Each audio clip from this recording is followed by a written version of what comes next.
So yeah, I wanted to speak about something, and it feels very related to what you were just talking about with Hanuman. Mm. And yeah, so like sometimes it feels like this is kind of how I'll put it to words, is that the like presence feels like it's really strong and intense, and the moment feels really intense, and then It is. and then there's a strong desire to like avoid. Why? What if you got against intensity? Yeah, well, you were talking about like dropping the individual identity, and like with the intensity, like there would be a meditation coming up, and all of a sudden it's time for meditation. I'm like, oh, I'm not going to meditation. That's the last thing I want to do is meditate. I want to exist and like walk around and sing and Yeah, there was right. like I could see it and I just didn't act it out. But like I almost sent you an email like, Shunya, I want to exist. Like I actually like existing. Every ego wants to exist. The problem is you don't. You see? And so every ego feels lack because it knows its existence is an illusion. And it's a short-lived illusion. It won't last. And you know, because you are intelligent, that you are consciousness, and your consciousness existed before this body did, and will continue after this body.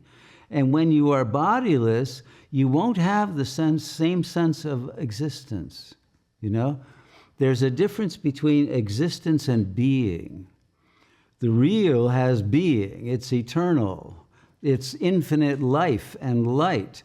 This is material suffering object that you are identified with to get a few crumbs of enjoyment now and then. But the real joy would come from that very intensity, because that intensity, if you can harness it, it becomes genius. That's the power, because all of this is God's intelligence. All of the waves of energy contain information. If you could decode that information and translate it, whether into art or philosophy or science or magic or the miraculous, you would be a Mahasiddha. You would be a great empowered yogi who can do things that no ego can even imagine doing. You would be an avatar. You have no idea of the joy that would give you, and a much truer sense of existence than you have now, because you would be in the non-duality of the illusory fictional existence and the real. They would not be different. So you could be, but you would be as that glory of intensity of light and intelligence. And that will shatter your ego. No ego can survive the face of God and live, right, as the Bible says.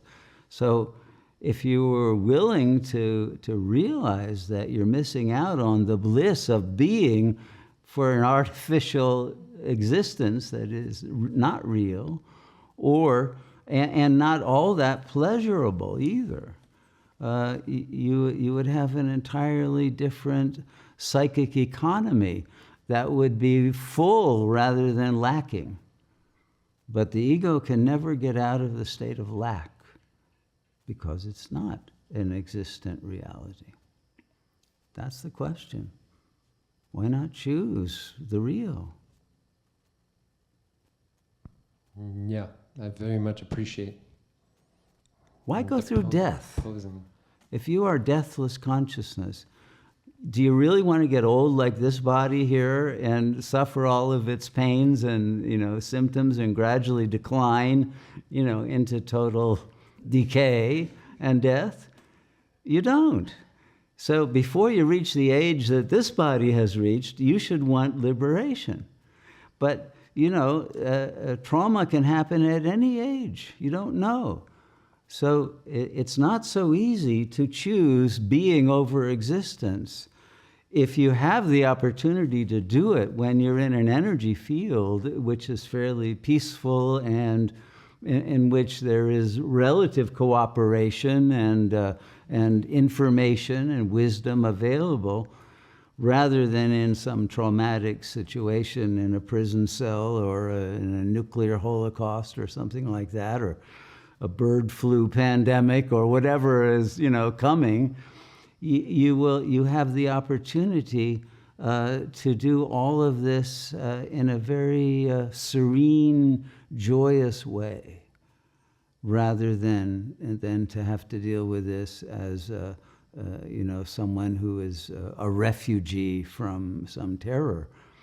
And why not take advantage of that so that you could also serve others and transmit that power to help others get out of their suffering? That would bring you fulfillment.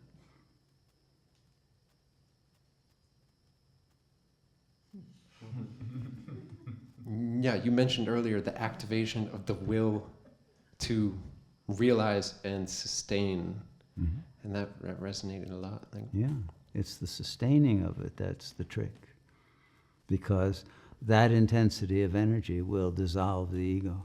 There'd be no going back once you have been in that state sufficiently that it becomes your natural state. That's sahaja samadhi. But to reach that, all of the sanskaras have to have been incinerated, have to have been dissolved. And there can't be any attachment to the reality of existence when you know it's fictional.